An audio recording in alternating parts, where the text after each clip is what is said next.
اس کے علاوہ anti narcotics پر بھی اور اینٹی کرپشن اور FIA اور بہت سے ایسے ادارے ہیں پاکستان کے ہائیلی ٹاپ انسٹیٹیوٹس جو فیڈرل انسٹیٹیوٹس ہیں، ان کے اوپر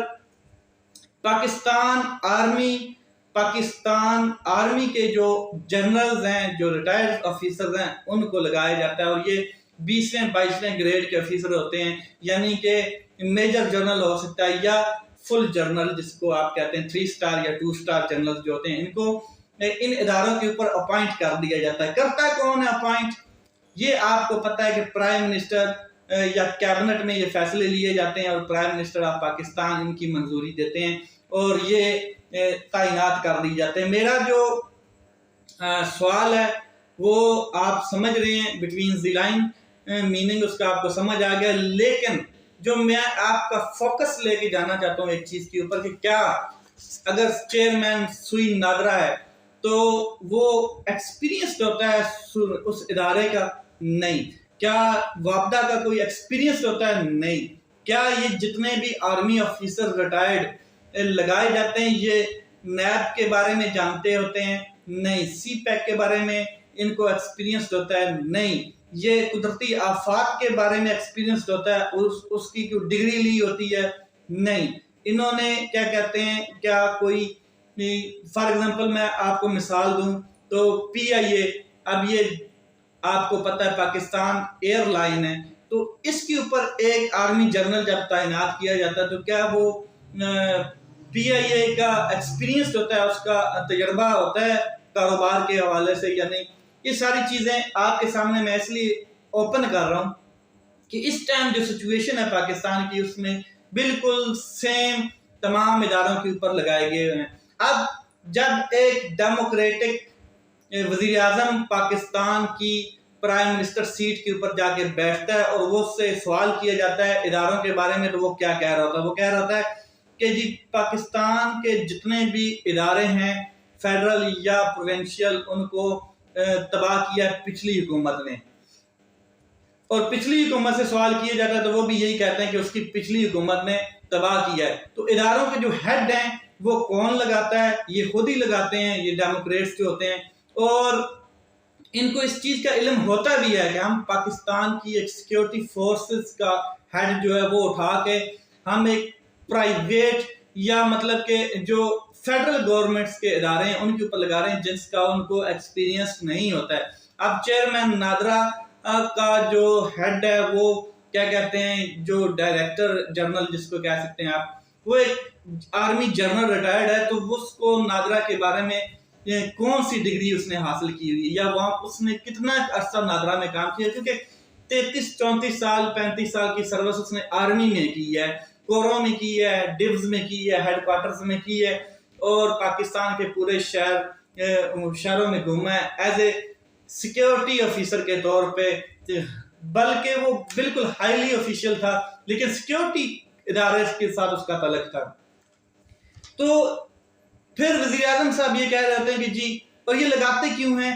یہ اس لیے لگاتے ہیں کہ ان کو یہ اشارہ مل چکا ہوتا ہے کہ اگر آپ نہیں ایسا ہمارا مطلب کہ اس طرح کی بات نہیں مانیں گے تو آپ چلے جائیں، پھر حکومت آپ کی نہیں رہے گی۔ اور یہ ہوتا ہے، آپ نے پچھلے 16 ماہ میں یہ دیکھا ہے کہ پاکستان کی حکومتیں کیسے گرتی ہیں، کس طریقے سے اشارہ دیا جاتا ہے اور پوری کی پوری پارٹی جو ہے وہ تتر بتر ہو جاتی ہے، ڈسپرس کر دی جاتی ہے پوری کی پوری پارٹی۔ تو اب بھی یہی ہے۔ خیر، اس کا جو جواب میں نے تلاش کرنے کی کوشش کی ہے تو میرے سامنے ایک ویڈیو آئی ہے شاہد خاقان عباسی صاحب جو ایکس پرائم منسٹر رہے ہیں، اور وہ ایک تقریر کر رہے تھے، اور اس میں وہ کہتے ہیں کہ پاکستان آرمی کا ہیڈ کہتا ہے کہ آپ پارٹی چینج کر دو، پاکستان انٹیلیجنس کا ہیڈ کہتا ہے کہ آپ الیکشن نہیں جیتو گے، پاکستان کا صدر، سٹنگ صدر مجھے رات کی تاریکی میں بلا کے کہتا ہے کہ آپ اپنا استعفیٰ جمع کروا دو۔ یہ چیزیں وہ کہہ رہے ہیں کہ ہمیں دی گئی ہیں، اور اگر یہ وہ بتا رہے ہیں کہ میں نے ایکسپیرینس کیا ہے، اور وہ ساتھ یہ بھی کہہ رہے ہیں کہ پاکستان کے پارلیمنٹ میں پاکستان کے عوام کے لیے قانون سازی نہیں کی جاتی، زیادہ تر جو قانون سازی ہے وہ حکومت کے کیا کہتے ہیں موجوں کے لیے، حکومت کے اختیارات کے لیے، حکومت کی سہولیات کے لیے، اور طاقتور جتنے لوگ ہیں ان کی سہولیات کے لیے کی جاتی ہے. پاکستان کے غریب لوگوں کے لیے کوئی قانون سازی نہیں کی جاتی. یہ شاہد خاقان صاحب کی تقریر کے الفاظ ہیں جو میں آپ کے سامنے رکھ رہا ہوں، اور یہ حقیقت ہے، اس میں دوسری کوئی رائے نہیں ہے. اب اگر میرا ایک بڑا سادہ سا سوال ہے اور بڑا سمپل یہ ہے کہ اگر پاکستان کے جو 22-24 کروڑ عوام ہیں وہ اپنے نمائندے الیکٹ کر کے پارلیمنٹ میں بھیجتے ہیں تو ان کو کوئی وہاں سے نکال دیتا ہے یا ان کو الیکشن نہیں جیتنے دیتا یا وہاں پر وہ کیا کہتے ہیں اگر کسی عوام کے مسائل حل کرنا چاہیں ان کو نہ کرنے دیے جائیں تو پھر پورے کا پورا پاکستان میں مارشل لا ہی کیوں نہیں لگا دیا جاتا کہ پھر تاکہ ہمیں پتہ ہونا کہ کون ہینڈل کر رہا ہے. کسی ایک کے اوپر الزام جائے، ہم کسی کے اوپر الزام، اور یہ الزام تراشیاں ہی چلتے چلتے 70 سالوں میں بنگلہ دیش آگے نکل گیا، انڈیا آگے نکل گیا، پاکستان کے ہمسایہ ممالک تمام آگے نکل گئے معیشت کے حساب سے. کوئی چاند پہ پہنچا ہوا ہے، کوئی کہاں پہنچا ہوا ہے، کوئی مریخ کا سفر طے کرنے کی تیاریاں کر رہا ہے، اور ہم ابھی تک لاشیں اکٹھی کر رہے ہیں، ہم ابھی تک انائیں اکٹھی کر رہے ہیں، ضدیں اکٹھی کر رہے ہیں. تو جس کا کام اس کو سانجے. پاکستان کے آئین کے اندر رہتے ہوئے جو آئینی ذمہ داریاں جس ادارے کو دی جاتی ہیں اس کو چاہیے کہ آئین کے اندر اس ادارے کی باؤنڈریز میں رہتے ہوئے وہ کام کرے. تمام ادارے جب اپنے اپنی آئینی حدود میں رہ کے کام کریں گے اور کسی کی کیا کہتے ہیں ادارے کی انٹروین نہیں کریں گے یا کسی کے معاملات میں انٹروین نہیں کریں گے تو میرے خیال میں یہ معاملات خراب نہیں ہوں گے. ایک چیز. دوسرا، اگر احتساب کرنا ہے تو پھر تمام کا کیا جائے، ایک شخص کا ایک کیوں احتساب ہوتا ہے؟ فار ایگزامپل عوام کا احتساب یہ کرتے ہیں، عوام کے نمائندوں کا احتساب یہ کرتے ہیں، اور اپنا احتساب کوئی دیتا نہیں ہے. فوج کا احتساب آج تک نہیں ہوا.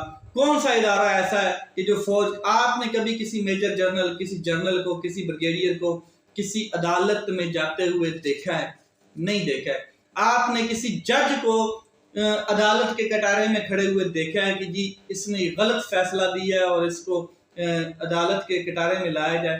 پھر انصاف صرف اور صرف کیا کہتے ہیں دم ہی توڑے گا جب قانون اور آئین کے مطابق تمام کے لیے برابر نہیں ہوگا. برٹش دیکھ لیں، امریکہ دیکھ لیں، پاکستان کے علاوہ جتنی بڑی ڈیموکریسیز ممالک ہیں ان میں دیکھیں تو تمام کے لیے ایکول قانون اور دستور ہے. تو میرا کسی ادارے کے ساتھ مخالفت نہیں ہے. میرے ادارے ہیں، یہ پاکستان میرا، یہ ملک میرا، یہ ادارے میرے ہیں. میں صرف یہ بات کرنا چاہتا تھا، جو اصل مقصد تھا وہ یہ تھا کہ تمام ادارے اگر اپنی اپنی حدود میں رہ کے کام کریں جو آئین کہتا ہے اور آئین کے مطابق تمام ادارے پاکستان کے بقا کے لیے کام کریں، نہ کہ آپس میں لڑائی جھگڑا کریں، تو میرے خیال میں پاکستان کو آگے جانے سے کوئی نہیں روک سکتا. وسائل بہت ہیں پاکستان میں. لیٹس سی کیا ہوتا ہے. یہ ایک اوورآل ویو تھا جو میں نے آپ کے سامنے رکھا، اور یہ کوئی سیاسی نہیں تھا اور نہ ہی غیر سیاسی تھا. یہ ایک فیکٹ کے اوپر بات تھی. اپنا خیال رکھیں، اپنے بھائی کا، اس چینل کا خیال رکھیں. پاکستان زندہ باد.